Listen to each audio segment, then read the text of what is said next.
Esse é o Mundo em Revolução e nós vamos falar agora sobre a situação na Ucrânia, hoje, dia 2 de fevereiro de 2024. São 8 horas da manhã aqui no Rio de Janeiro, 1 hora da tarde lá em Kiev, no momento que eu gravo esse vídeo. E tivemos de ontem para hoje um ataque com drones russos aqui em várias regiões aqui da Ucrânia. Mais uma vez, a maior parte dos drones foi abatida, mas alguns atingiram o alvo. E um desses alvos acabou sendo uma mina de exploração de carvão aqui na região de Kryvyi, que enterrou mineiros ucranianos no fundo da terra, né? Ficaram presos os mineiros dentro da mina com a explosão do drone, né? Felizmente isso já foi resolvido, tá? Os mineiros já foram retirados. Isso aconteceu de ontem para hoje, já foi retirado os mineiros aqui, né? Ontem a gente falou do grande bombardeio ucraniano aqui, vários mísseis aqui contra a Crimeia, e o navio afundado, né? O Ivanovets afundado aqui próximo da Crimeia também, né? A gente tem mais informações sobre isso. Um general russo foi morto nesse ataque, os marinheiros aqui do navio também, o navio afundou completamente, e agora a gente tem uma novidade que não sabemos muito o que fazer disso. O satélite Firmes da NASA, você sabe, aquele satélite que detecta queimada, incêndios e coisa e tal, detectou um incêndio aqui, no meio do Mar Negro, ou seja, não sabemos o que é esse incêndio. Será que é algum navio russo que foi atingido também e que está saindo aqui de Sevastopol, indo para Novorossiysk, alguma coisa assim? Não sabemos exatamente o que acontece aqui, né? Na linha de frente, os ucranianos de fato expandiram o domínio deles sobre a região aqui de Krink, abrindo uma outra cabeça de ponte ao lado da primeira aqui na região de Krink, né? Então, já tinha essa notícia dada pelas Forças Armadas ucranianas e agora a gente tem a confirmação disso. Temos algumas boas notícias também aqui na região de Soledar, aqui no norte de Bakhmut. Os ucranianos conseguiram avançar alguma coisa aqui, retomar alguma coisa aqui na região de Vesely e também aqui na região de Mykolaiv, que fica aqui perto de Sako e 27. Essa região aqui, a gente tem algumas notícias boas aqui sobre isso. Mas temos notícias ruins aqui em Avdiivka. Os russos conseguiram avançar a partir do norte aqui em direção à cidade. Isso é preocupante. E também temos preocupação aqui na região de Terni. Terni, também os russos avançaram um pouco mais aqui, né? Não é nada que esteja nenhum grande avanço, mas são situações que preocupam aqui, né? O Zaluzhny deu uma entrevista para a CNN falando sobre a situação atual da guerra, e ele falou uma coisa que, olha só, que eu venho falando para vocês, né? Na visão dele, essa guerra pode ser ganha por drones de baixo custo. Que coisa impressionante, né? Vamos entender qual foi a lógica que ele chegou a isso. Não sou eu falando, é o general ucraniano falando isso, né? E nessa entrevista também ele deu meio que uma cutucada no Zelensky, bem sutil, não foi uma crítica aberta, deu uma criticada na ineficiência do governo na hora de recrutar a gente, né? Isso é natural, o que eu falei para vocês, não é que não exista nenhum conflito entre os Zelensky e os Zaluzhny, é natural, os militares têm um foco na guerra, querem trazer civis e coisa e tal, o governo civil tem um outro foco, né, mais na economia, né, quer preservar as liberdades individuais, então sempre vai ter algum atrito, isso é natural, né? Mas o pessoal viu isso como uma criticazinha dele ao Zelensky, né? A gente vai falar sobre um evento que aconteceu alguns dias atrás, mas que só agora saiu a notícia. Parece que a Rússia, pela primeira vez, acionou o kill switch da internet deles. Lembra esse negócio que a internet da Rússia estava fora do ar, domínios.ru não funcionando e coisa e tal? Parece que foi o kill switch do Putin, né? Que ele tinha essa ideia de ter uma chave geral para desligar a internet. Por favor, não contem dessa ideia para o Alexandre de Moraes, né? Enfim, e vamos explicar por que ele acionou esse kill switch também. Outra notícia boa, a Turquia deixou passar os navios antiminas que a Inglaterra tinha vendido para a Ucrânia, né?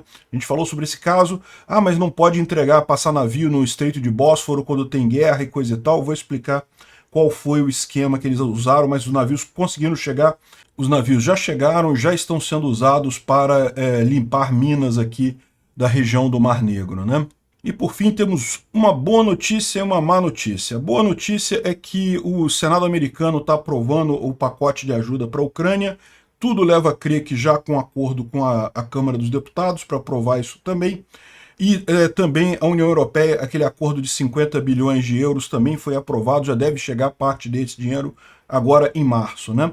Do lado negativo nós temos o Brasil, né? O Brasil agora se tornou um dos maiores importadores de diesel da Rússia, e a Rússia se tornou o principal fornecedor de diesel para o Brasil.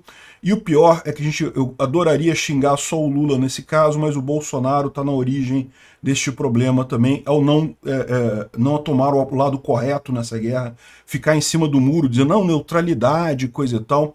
Pois é, né? E agora, com as duas últimas entrevistas que o Bolsonaro deu lá na Revista Oeste, infelizmente ele deixou claro que ele apoia assim o Putin e coisa e tal, ou seja, realmente uma decepção enorme, né? Vamos falar sobre esses e outros assuntos em detalhes. Essas notícias foram sugeridas por Eu Sou Ninguém, Sagat Bordiev e várias outras pessoas. Obrigado aí ao pessoal que sugeriu notícias lá no nosso site, no wrevolving.com. E obrigado a você que está assistindo o nosso vídeo. Se você gosta do nosso conteúdo, por favor, deixa o seu like e se inscreva aqui no canal, né?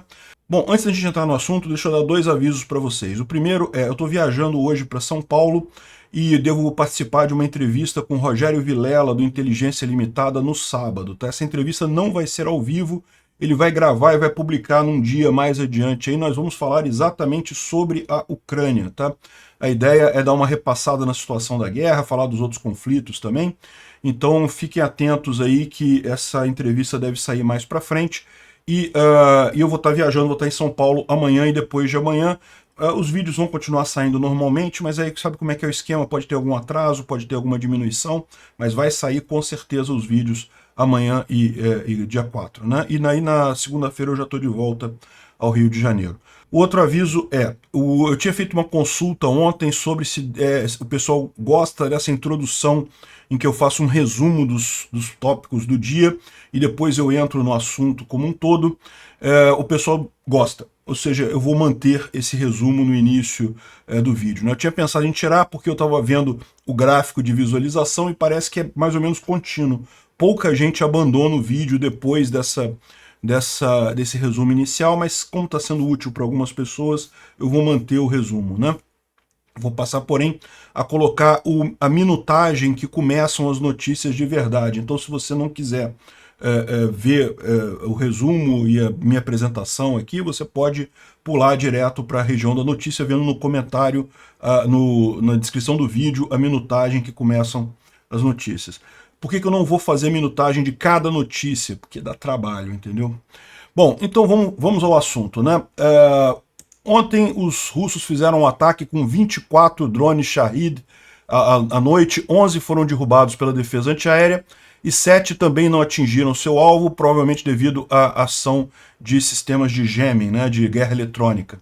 Mas como vocês podem ver, 7 mais 11 dá 18, então ainda teve 6 drones que atingiram os alvos. Um desses drones atingiu 113, uma mina em Kryvyi Rih, hoje, né, dia 2 de fevereiro, e deixou 113 mineradores presos em 2 minas, né, depois desse ataque ali. Na verdade, o ataque foi aqui em Kryvyi Rih e foi justamente um ataque numa mineração de carvão, né? 2 minas colapsaram, prendendo 113 mineradores, né? Mas felizmente já todos eles já foram trazidos à superfície, segundo o chefe lá do Conselho de Defesa lá da região de Kryvyi Rih, né? Então, uma notícia não é boa, mas, né, melhor do que o que poderia ser, né?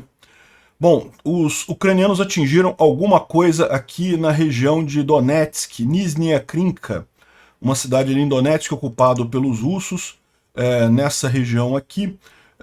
Provavelmente um buque, um sistema de defesa antiaéreo russo explodiu ali na região, mais um ataque ucraniano ali, né? Um drone está circulando em Briansk, na Rússia. O pessoal tirou essa foto aqui de um drone circulando lá em Briansk, hoje, dia 2, mas não se sabe se atingiu alguma coisa, qual foi o resultado, não temos essa informação ainda, né? Bom, tradicional incêndio russo, tem um monte. Isso daqui foi numa colônia penal em Solikamsk. Parece que o prédio pegou fogo, né? O presídio pegou fogo, chegou a desabar o prédio lá, né? Enfim. Aqui em Pushkino, que é um distrito de Moscou, né, um subúrbio de Moscou, uma fábrica de salsicha parece que pegou fogo aqui e está pegando fogo ali na região, né, o tradicional incêndio russo, né. Bom, a gente tem agora uma série de notícias referentes a ataques passados, tá? Então isso aqui não tem nada de ontem para hoje, mas são notícias importantes desses últimos ataques que aconteceram. O Congresso da Duma diz que é impossível proteger São Petersburgo dos drones. O Ministério da Defesa russo simplesmente não tem sistemas de defesa antiaérea suficientes para proteger São Petersburgo de drones, né? E é lógico que eles botaram uma imagem aqui de um dronezinho comercial, mas os drones que estão sendo lançados contra São Petersburgo, refinarias e coisa e tal, são drones maiores, né? De qualquer forma, olha o problema dos russos, eles já estão com um problema do cobertor curto, né? Os ucranianos têm visado muitos sistemas de defesa antiaéreo russos para deixar justamente essa parte menos sensível, né? Os russos com menos defesas antiaéreas. Eu fico imaginando quando chegarem os F-16, a festa que a Ucrânia vai fazer com isso daqui, né? A Rússia com pouca defesa antiaérea e com aviões mais atrasados que os aviões ucranianos, vai ser realmente uma festa. Enfim, o que está acontecendo aqui é isso. A Rússia precisa do sistema de defesa antiaérea na guerra, acaba tirando das cidades, a Ucrânia consegue atingir as cidades russas com muita facilidade, né? Bom, o Alexander Tatarenko, que é o comandante do regimento de esquadrão ali do aeroporto de Belbek, ele foi eliminado durante o ataque, tá? Ontem, vocês lembram, né? A Ucrânia fez um grande ataque de mísseis contra a Crimeia, né? Atingiu ali o aeroporto de Belbek, e esse rapaz aqui, que é um general, é um tenente-general, Alexander Tatarenko, foi atingido e morreu junto com várias outras pessoas, né? Esse rapaz aqui que foi prestar conta já. Aqui a mensagem do pessoal, né? Entre 5h30 e 5h45, 2 mísseis atingiram o posto de comando do 38º Regimento de Aviação, né? Lá em Belbek. Outro míssil atingiu o centro de comunicações do campo de pouso, né? Ou seja, a gente falou sobre isso, de fato parece que o foco era o centro de comunicação. Eu não posso confirmar a informação disseminada por outros canais do Telegram dizendo sobre destruição de aeronaves. Alguns aviões talvez sofreram algum dano colateral, mas é só isso. Não falei para vocês, o alvo deles não eram os aviões, né? Aquele outro Telegram estava falando que destruíram 3 aviões e coisa e tal. Pode ser que tenham, mas não era o alvo, né? De acordo com a informação disponível, 10 militares foram mortos como resultado do ataque.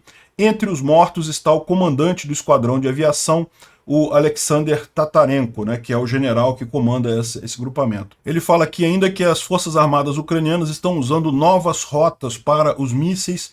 Dessa vez, ao contrário das outras vezes, a maior parte dos mísseis passou sobre a superfície do Mar Negro, né? A defesa antiaérea russa só conseguiu agir sobre eles diretamente já em cima do campo de pouso ali da base aérea, né? Ou seja, isso aqui está descrevendo o que aconteceu e dando a notícia da morte aqui do tenente general. Aqui tem uma foto dele com o Putin aqui, né? Enfim, -1. Bom, falando sobre o caso do Ivanovets, que é o navio que foi afundado pelos ucranianos ontem, uma corveta russa, que dá para ver aqui a imagem dela, aqui dá para ver que ela tem lançamento de mísseis. É um barco grande, né? Um barco significativo. O curioso é isso, os russos já estão dizendo que não, que é um barquinho pequenininho, que não vai fazer diferença, não tem importância militar, né? Mas a gente vai ver que sim tem, né? É um barco importante. Eu não vou mostrar de novo o vídeo aqui, porque eu já mostrei para vocês ontem, mas a gente tem algumas outras informações aqui, né? O Ivanovets explodiu de forma tão grande, né? Fez uma explosão muito grande, porque ele estava carregando um monte de mísseis com ele, né? A presença, eles detectaram que tinha presença de P-209 Moskit, que é o mísseis antinavio, em dois locais ao lado ali do navio, né, nos 2 lançadores aqui ao lado do navio. Esses mísseis talvez tivessem o propósito de atingir navios ucranianos, mas por algum motivo não estavam ali, né? A Ucrânia não tem marinha, o pouco que ela tinha de marinha ela própria fundou no início da invasão para evitar que os russos tomassem, né? Agora você pode falar assim, mas e os barcos que a Inglaterra vendeu para a Ucrânia de limpeza de minas, né? Vamos explicar por que os russos jamais atingiriam esses barcos, mesmo eles estando no Mar Negro, né? Então, essa daqui foi a explosão. Tem uma imagem aqui, ó. Isso aqui, ó, é um outro vídeo mostrando a explosão mais de longe, né? Essa explosão é aquela que a gente vê quando um drone acerta ali a coisa, mas a visão do drone também é embaçada, porque ele está perto demais da coisa. Aqui dá para ver que a explosão realmente foi muito grande. Olha só o tamanho da explosão quando os drones atingiram ali a parte do navio que tinha foguetes, que tinha mísseis, né? Realmente uma explosão monstruosa ali no Mar Negro, mas o navio não afundou imediatamente, tá? Ainda ficou um tempinho e depois ele naufragou. Esse aqui é o momento em que ele afundou completamente, virou. Aqui você está vendo acho que provavelmente a proa dele, né? Não é a popa, não. A proa do navio aqui afundando e ele descendo para o fundo do mar. Então, excelente notícia, o Ivanovets, este navio aqui, é menos um aqui da frota russa ali no Mar Negro, né? Bom, o que os ucranianos usaram para derrubar esse navio? Usaram o drone Magura V5, esse drone aqui, que é uma versão mais nova dos drones marítimos que a Ucrânia vem desenvolvendo, né? A Ucrânia vem desenvolvendo uma grande quantidade de drones marítimos aí, tem vários modelos, vários tipos, vários propósitos. Esse daqui foi usado contra o Ivanovets. E como a gente disse, né, os russos estão dizendo não, que esse navio é insignificante, era muito pequenininho e coisa e tal. Olha só, é um navio de 70 milhões de dólares, meu amigo. Só o prejuízo de afundar esse navio já é grande. Mas aí o pessoal tirou aqui uma reportagem que foi feita em 2017, portanto nem há tanto tempo atrás, em que o pessoal exaltava as qualidades do Ivanovets, o quanto era importante esse navio. Olha, o nosso navio é reconhecido como o melhor em nossa unidade. Os mísseis podem derrubar um porta-aviões e não sei o que lá, né? O pessoal fazendo aqui um monte de... elogiando o navio, né? Agora que afundou, não era importante não sei o que lá. Pois é. Pois bem, e ontem, né, teve esse afundamento do navio. Hoje, o Firmes detectou esse pontozinho aqui, ó, no meio do Mar Negro aqui, um pontozinho de incêndio. O Firmes, você sabe, é aquele satélite da NASA que faz a varredura da Terra e identifica focos de incêndio, né? Aqui no Brasil eles usam muito para dizer que tem foco de incêndio na Amazônia, no Pantanal e coisa e tal, mas só quando é governo de direita. Quando é governo de esquerda, ninguém nunca mais ouviu falar do Firmes, embora esteja cheio de incêndio na Amazônia e no Pantanal, né? É lógico, esses dados são gerados. O que eu estou criticando aqui é que a imprensa não dá nenhuma importância a isso se o governo é de esquerda. O governo só de direita que eles reclamam. Enfim, mas está aqui o pontinho vermelho no meio do oceano, que só pode significar uma coisa, só pode significar um navio pegando fogo ali, ou alguma coisa pegando fogo ali. E veja, quando chega a acionar o Firmes, não é qualquer foguinho, não é um incêndiozinho pequeno que aciona o Firmes. É um incêndio grande. Algum navio pegou fogo com vontade aqui. Que navio é esse? O que ele está fazendo ali? A gente não sabe. Foi atingido também ontem pelo ataque ucraniano? Não sabemos. Porque lembra, o navio, o Ivanovets, ele estava nessa região aqui, ó, perto desse lago aqui. Isso aqui é uma lagoa de água salgada, né, uma laguna. E ele estava aqui nessa região aqui, próximo dessa laguna. E o incêndio é bem aqui, né? Então é muito longe. O navio afundou aqui mesmo, não tem como ele ter chegado aqui. O que é isso daqui? Bom, a gente não sabe, vamos ver quando surgirem informações sobre isso, né? Isso aqui é um outro ataque ucraniano, mas que aconteceu já tem bastante tempo isso, né? Mas agora a gente tem a informação de que deu certo a coisa. O que houve? Lá em agosto de 2023, né, agosto do ano passado, os ucranianos conseguiram lançar um drone contra a Zagorsk, que era uma planta de produção de equipamentos mecânicos e óticos. O principal ponto eram os equipamentos óticos, né? Visão noturna, mira para drone, um monte de coisa ótica, né? E essa planta fica perto de Moscou e houve uma grande explosão nessa planta e a gente sabia que tinha sido atingido alguma coisa. Mas é lógico, a gente tem o resultado só agora. Se você reparar a produção do drone Lancet, né? O Lancet é o drone suicida russo. Volta e meia causa problemas para os ucranianos, sim, né?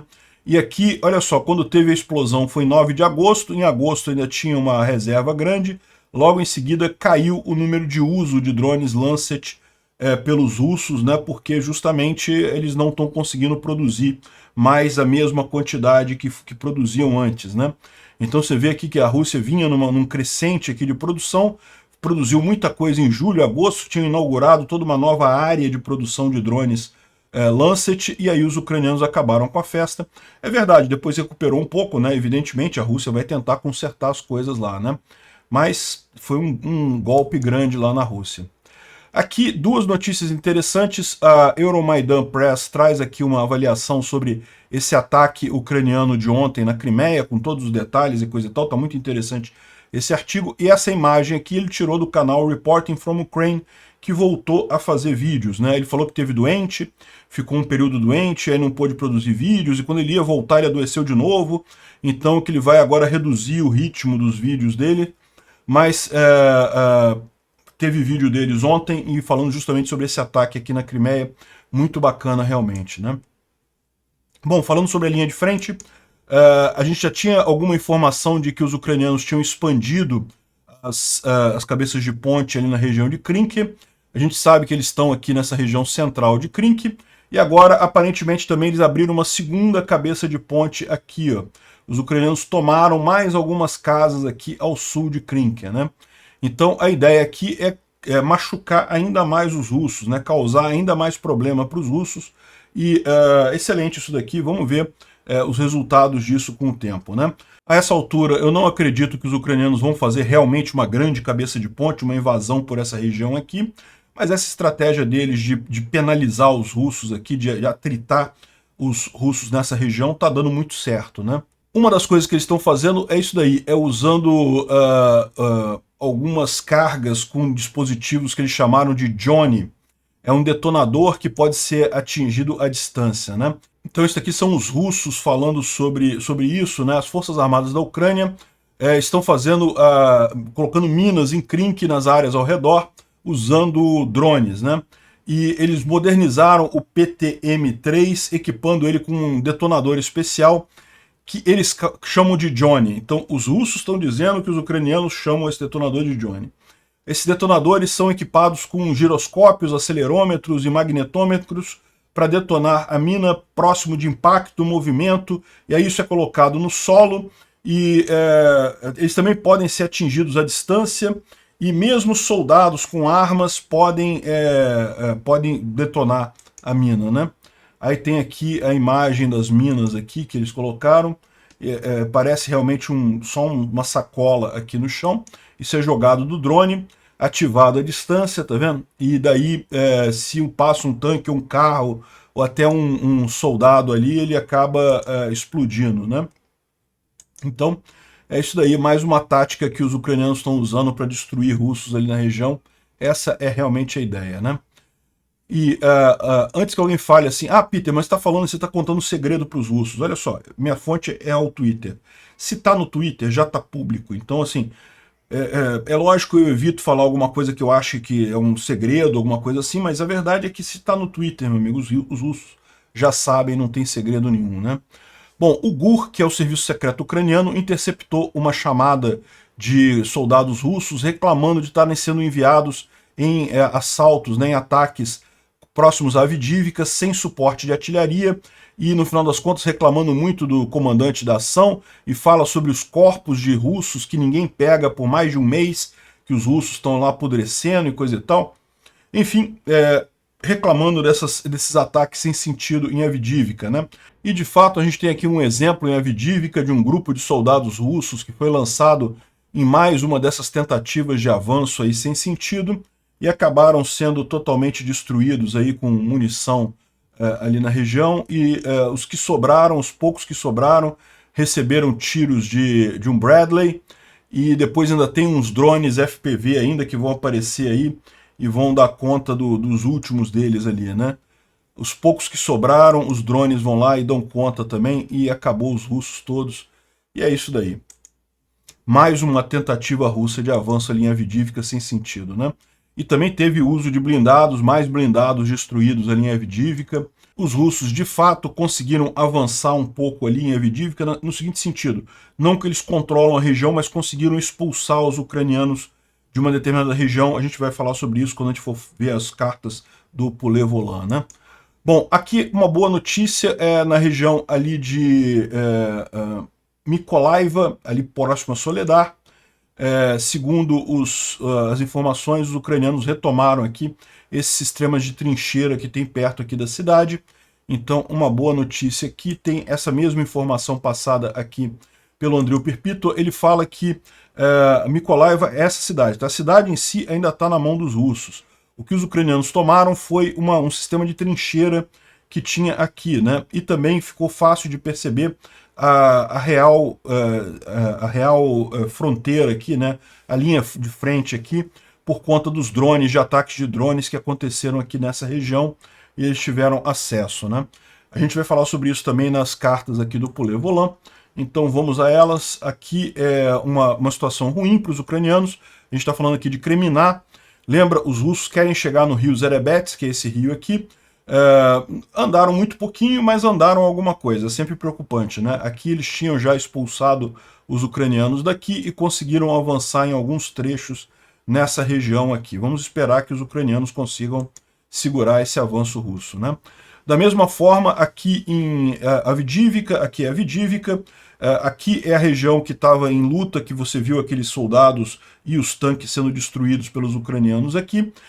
Os russos não conseguiram avançar muita coisa. Na verdade, essa área aqui eles já tinham tomado antes, né? Então não é que eles avançaram aqui, mas conseguiram expulsar os ucranianos de uma área grande aqui. E uma área que tem uma certa importância estratégica, porque é uma área alta, né? Você pega pelo menos uma parte aqui dessas colinas aqui, próximo a esse corpo d'água aqui, né? Então é uma coisa preocupante. Por enquanto os russos não avançaram significativamente aqui, mas expulsaram os ucranianos, né? Vamos ver o que deriva disso daqui.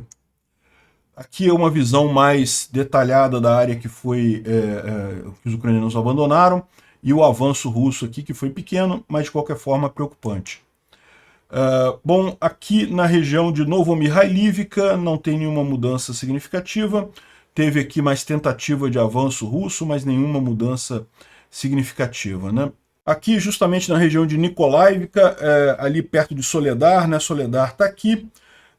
Os ucranianos avançaram aqui nessa região, um pequeno avanço aqui, próximo da cidade de Nikolaivka. Não tomaram a cidade, eles tomaram o sistema de trincheira que tem perto da cidade ali, né?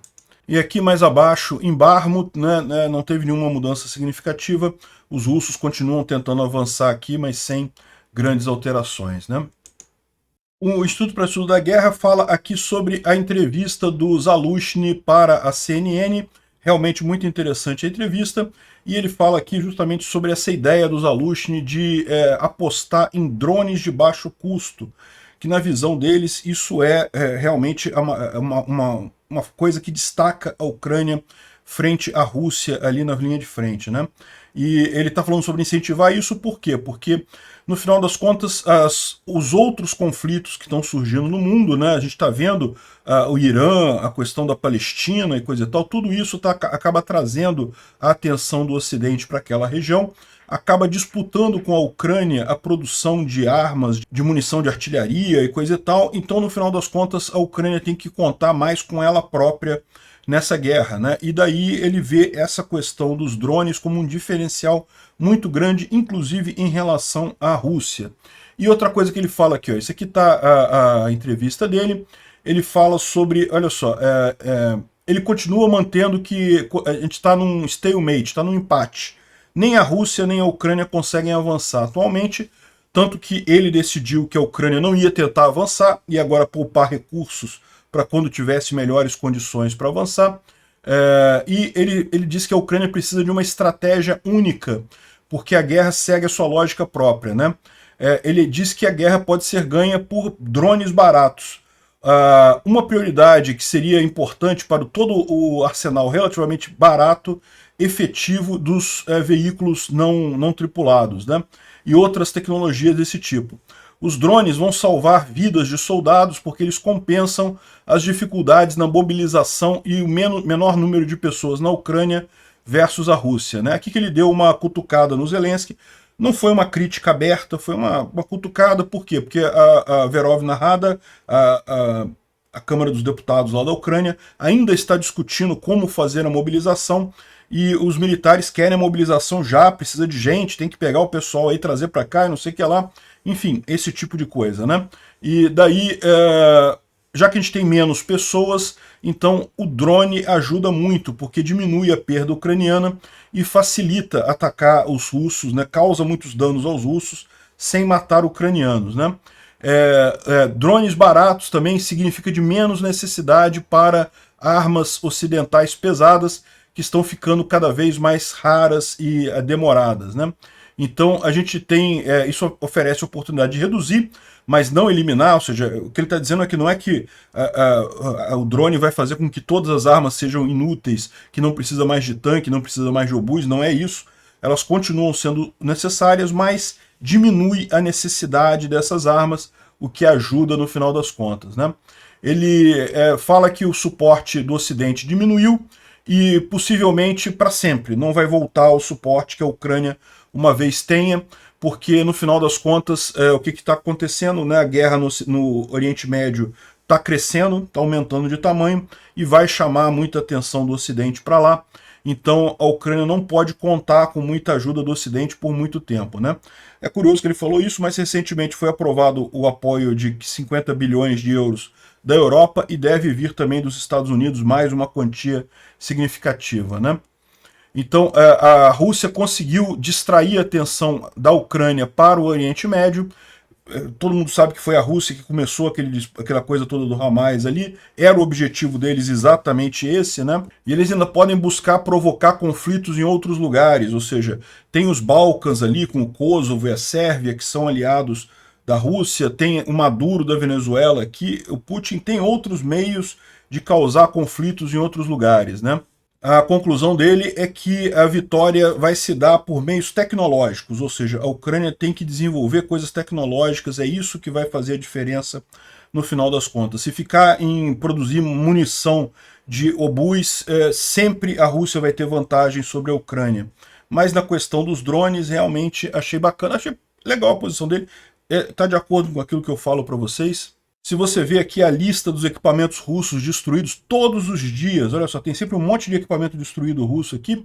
E olha só, drone naval que derrubou o navio Ivanovets, né?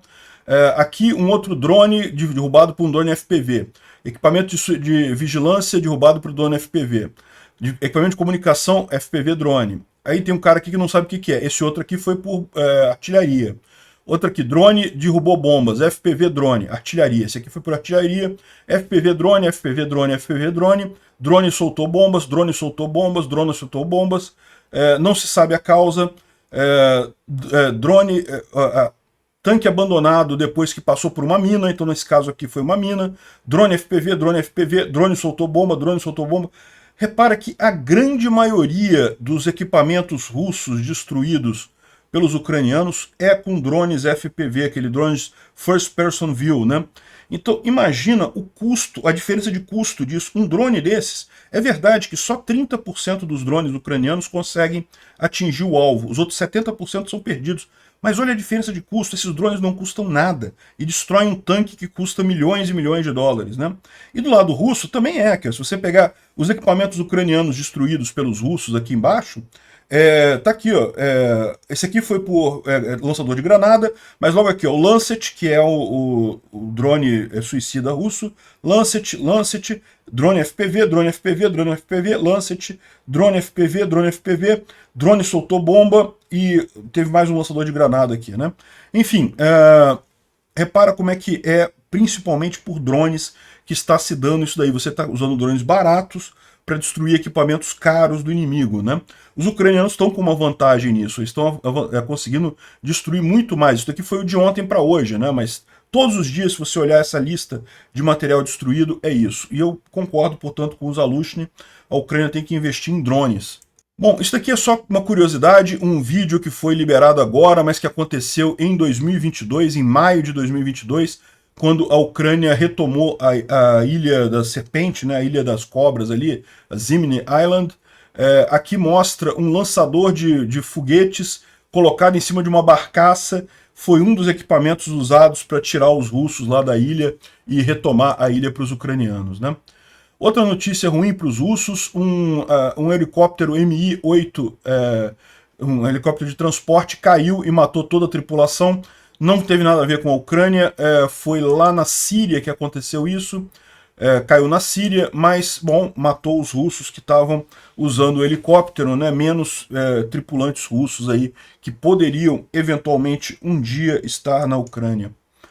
Bom, isso aqui também é outra informação que está um pouco atrasada. Isso aqui aconteceu no dia 30 de janeiro, mas só agora que a gente teve a informação. Aparentemente, o que aconteceu foi o Internet Kill Switch, ou seja, o Putin tentou fechar a internet russa completamente. Será que a gente já consegue agora usar a internet russa? Vamos ver aqui. Continua fechada a internet russa, não voltou ainda. O que eles estão dizendo aqui? É justamente que foi no momento que os ucranianos atingiram aquela planta de produção de energia elétrica e também de calefação em Moscou. Você lembra, teve alguns dias atrás, os ucranianos atingiram essa planta ali em Moscou. Eu falei que era uma planta termoelétrica pura, mas depois o pessoal me corrigiu. É uma planta termoelétrica que também faz a parte de aquecimento. É muito comum esse tipo de coisa lá em regiões frias da Europa e da Rússia, né?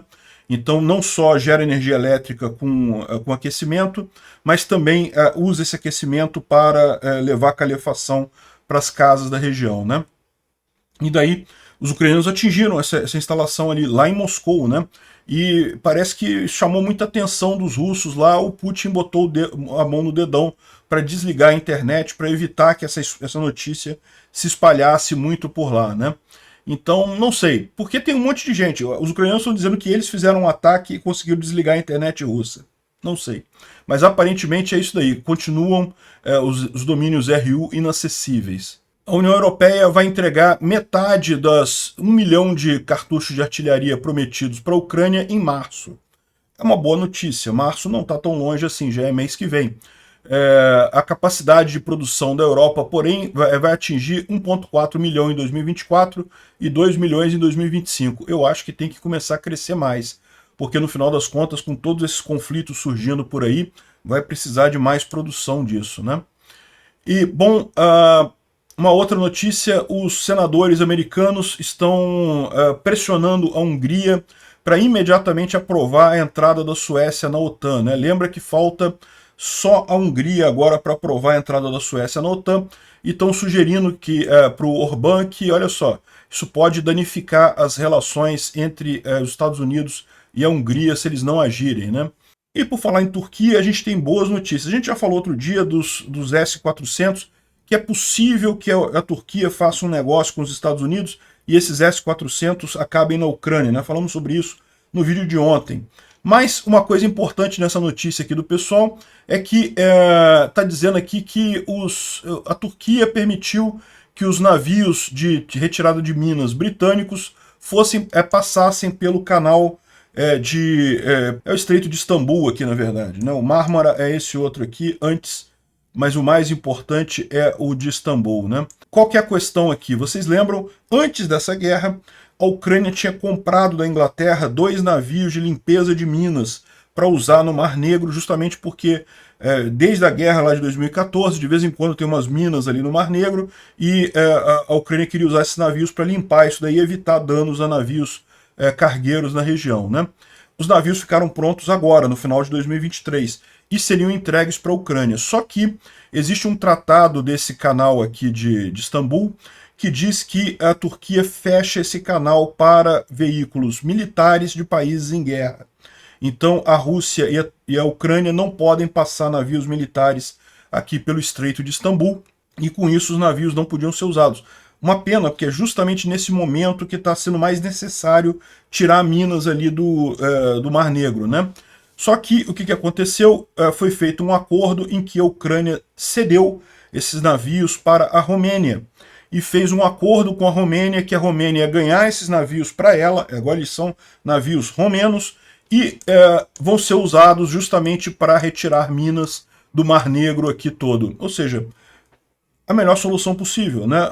Passaram, porque a Romênia não está em guerra com ninguém, então podem passar pelo estreito. Ah, mas a Ucrânia abriu mão dos navios para a Romênia. Eu tenho certeza que eles fizeram algum acordo que depois da guerra a Romênia entrega os navios para a Ucrânia, ou alguma coisa assim, né?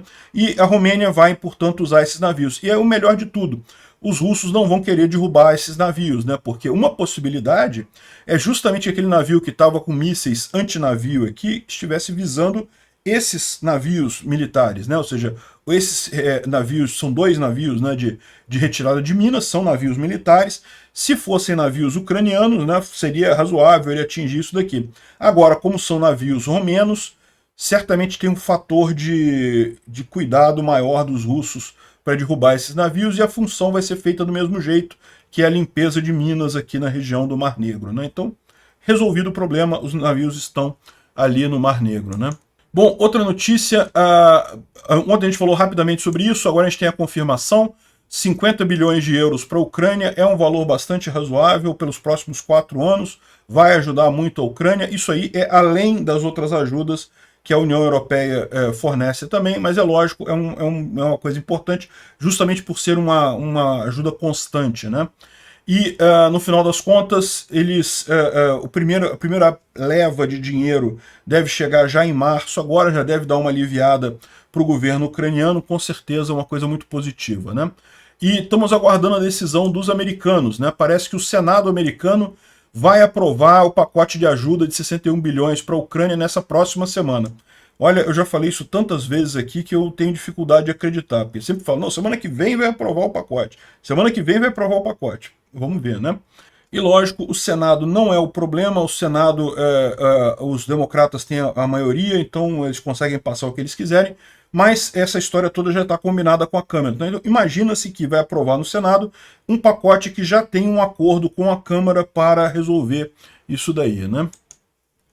Bom, vamos falar da notícia triste agora, que é a importação de diesel russo aqui no Brasil. Cresceu muito, um absurdo completo esse tipo de coisa. O Brasil já é um dos maiores importadores de diesel da Rússia e o Brasil importa, a maior parte do diesel importado pelo Brasil agora vem da Rússia. Um absurdo, diesel sujo de sangue. Isso não faz bem para o Brasil de forma alguma. Ah, mas é mais barato, a gente tem que tomar vantagem, tem que levar vantagem. Não, isso não é vantagem, isso é algo que prejudica a gente a longo prazo, prejudica a imagem do país a longo prazo. Não tem vantagem nenhuma em comprar produto mais barato à custa do sacrifício dos ucranianos. E, felizmente, como os ucranianos atingiram um monte de refinarias lá, a Rússia está cortando a exportação de diesel e gasolina.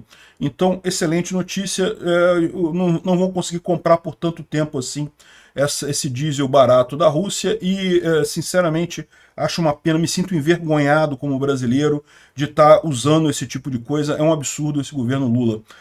Infelizmente, eu gostaria de culpar muito o governo Lula por isso, só o governo Lula, mas a gente sabe também que Bolsonaro também fez esse tipo de coisa, né? E para piorar a situação, ele deu 2 entrevistas aqui, no dia 1º de fevereiro e no dia 29 de janeiro, em que ele deixou claro nas 2 entrevistas que ele sim apoia o Putin. Não deixou meias palavras, não falou, ele acha que o Putin é bom, que o Putin é legal, que o Putin vai ajudar o Brasil a defender a Amazônia. Olha só a idiotice, o Putin, a Rússia é um país que não respeita a integridade territorial de outros países. Tu está pedindo ajuda para esse país que não respeita a integridade territorial de outros países para proteger a sua integridade territorial? É isso? É essa a ideia do Bolsonaro de defesa da integridade territorial do Brasil? Pedindo para a Rússia que não respeita isso? É um absurdo completo esse tipo de coisa. E ó, se você acha que mas a Rússia não vai querer invadir a Amazônia, não vai querer fazer isso.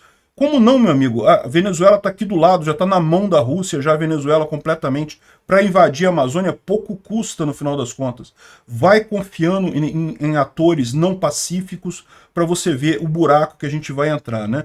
Jogou nossa diplomacia no lixo, prejudicou a imagem do país, envergonhou todos os brasileiros com esse acordo com o Putin. Só é melhor mesmo do que o Lula, porque o Lula fez, além de tudo isso, ainda apoia o Hamas, né? Ou seja, a gente está realmente enrascado aqui no Brasil. E bom, veja como age um presidente libertário de verdade, né? A Argentina está fazendo agora, prendeu o filho de um oligarca russo por crimes econômicos na Ucrânia, né? Ou seja, a Argentina, o Milei está do lado certo, o Milei apoia a Ucrânia, é contra a Rússia, criticou a Rússia e está até prendendo os poucos russos que tentaram fugir lá para a Argentina, está limpando esse pessoal. Muito bom que o Milei está fazendo isso. A Argentina vai acabar essa guerra numa posição muito melhor do que a nossa. Obrigado por assistir o vídeo até o final. Se gostou do conteúdo, não esqueça de deixar o seu like, isso ajuda o canal a crescer e a chegar para mais gente. Se não gostou, deixe o dislike e explique nos comentários como podemos melhorar. Comente também sugestões de temas que podemos trazer por aqui. Comentários insultuosos ou defendendo ditaduras e criminosos de guerra serão sumariamente bloqueados. Agradeço a compreensão. Se ainda não é inscrito no canal, considere se inscrever clicando no botão inscrever-se abaixo e marcando a campainha para todos os avisos. Se quiser ajudar o canal, veja no nosso site como você pode fazer isso.